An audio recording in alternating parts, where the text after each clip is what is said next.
In this video, I show you how to make a hollow sphere in silver. 6 steps altogether. With a lot of these, you can make them into a necklace, bracelet, or earrings. I'm using sterling silver here. You can use this method to make yours in gold or platinum. If you want to do a test before using any precious metal, it works on copper and brass as well. I need 2 pieces of silver, both 0.5 mm thick. This one is the leftover from making the box clasp in the other video. I can't find another one in the same thickness. If I buy a new piece, I will have to wait for at least 24 hours. So I found a random piece of silver here, thicker than 0.5 mm. And I'm going to roll it to the thickness I want. In this way, I can have what I want in just a few minutes. This piece of silver has been annealed before, so I go directly to the rolling mill. Now, both are 0.5 mm thick.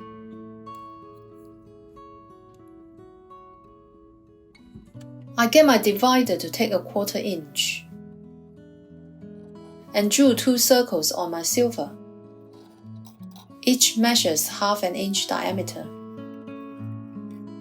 Cut them out with a jeweler's saw. I deliberately cut next to the lines I drew, so I can have a tiny bit of extra material on the edge of my disc. Having too much material on won't hurt. The lines are not smooth. No worries neither. I will get this sorted later. If you have a round disc cutter, you can get 2 cut out perfectly in just a few seconds. But I don't have one myself, so I cut them out in the traditional way. If you like this video, do you mind clicking the like button? Thank you. Drill a hole in the center of each disc. I always wear a pair of safety goggles when using the pillar drill. I use the marks I made earlier with the scriber as a guide. You can drill this with just a flex shaft or micromotor. I happen to have a pillar drill in my place. It never hurts to be too cautious. I once had a piece of nail fly into my eye when I was only clipping my nails.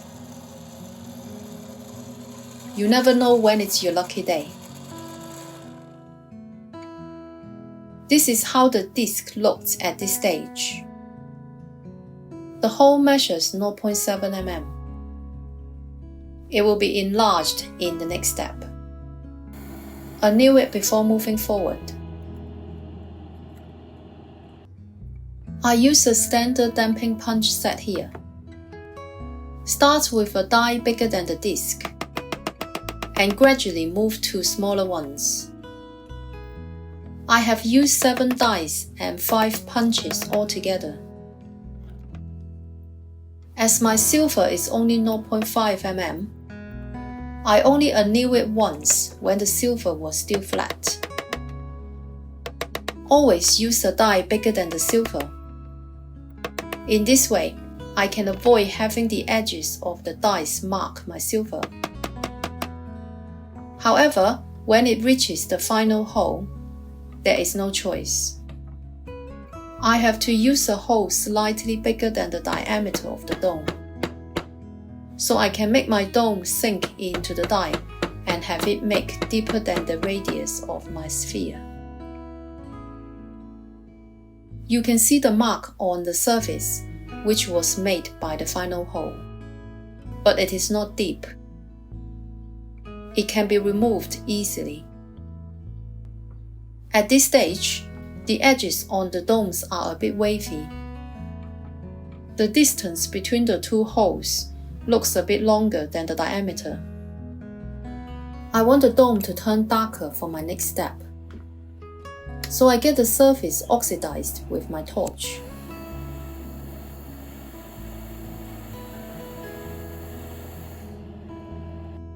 The surfaces, both inside and out, including the edges, are solid black now. Check the size with my caliper to see how much I can remove. Apparently, the distance between the holes is 0.4 mm longer than the radius. This means I can remove 0.2 mm on each edge to make the sphere round. At the same time, the wavy edges will turn smooth as well. As there is not much to take away, slightly sanding the dome in a circular motion will be enough. Drawing a number 8 on the sandpaper helps to produce a flat and even surface that stays oriented perpendicular to the holes as well. If this is too tiny for you to hold onto, you can poke a cocktail stick into the hole and use it as a handle. You can see the edge turns white at the area where the silver is removed. This helps me to see how much more I need to remove to get a flat edge. Try not to use a very fine sandpaper. In this way, the dome rim will be a little rough for the flux to cling to during the soldering process.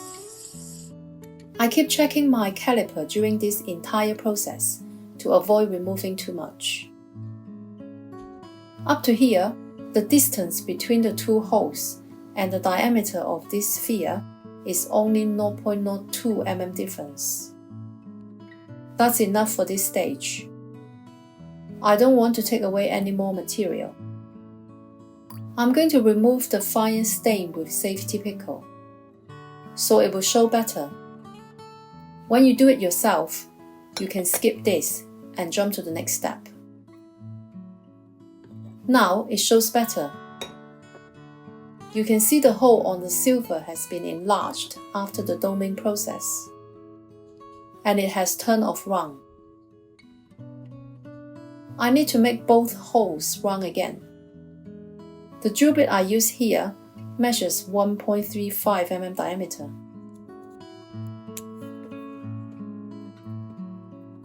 It will help if the holes are perpendicular to the domes. Get a wire to fit inside of both domes. This will help the domes to align. Ideally, you use a copper wire, but I don't have that here, so I use a silver one instead.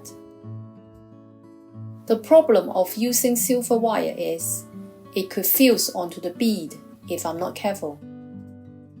You won't have this problem if it's a copper wire. It doesn't need to be that straight, so I only bend it with my hands.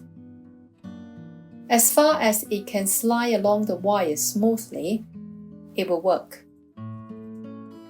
I use a file to make a small groove toward the end of the wire. Lock a small piece of stainless steel wire on this groove.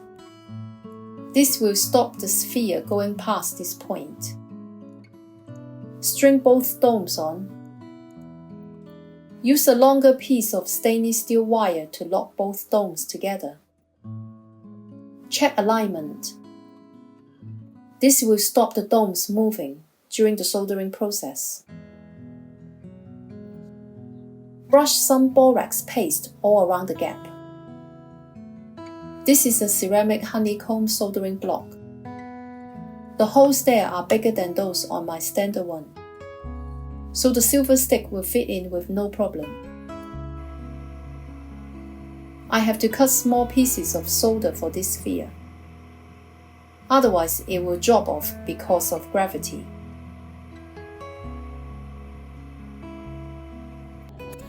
I heat up the ball and melt the solder along the rim.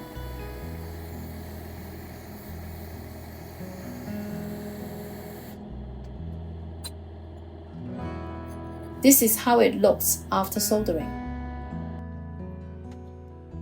Remove the stainless steel wire before putting it into the pickle bath. When dipping the ball in, make sure one hole is facing straight up, so the liquid will get into the ball to clean the surface inside. When rinsing this ball, face one hole towards the tap. In this way, the water will be able to get inside of the ball and flush away the acid. To clean the surface with a file, you can hold it with your fingers, but if you prefer to hold on to it better, especially when using a flex shaft or a micromotor, you can make a handle to hold on to. I'm using a paper clip wire here. You can use anything that holds the shape. Lock the bead roughly in the center of the wire. Bend both ends of the wire to lock it in. As far as the diameter is smaller than the hole, it will allow the bead to rotate freely. For safety reasons, this is very important, because if it gets caught by any rotary machine, this will enable the bead to pull free from your fingers. So now, when you clean it with a file or with sandpaper, it will become less slippery. From here, you can add different textures onto the surface, or even set some gemstones on the bead. Make it into a necklace, bracelet, earrings, you name it. If you like this video, you might want to check out the one here. I will see you in the next video.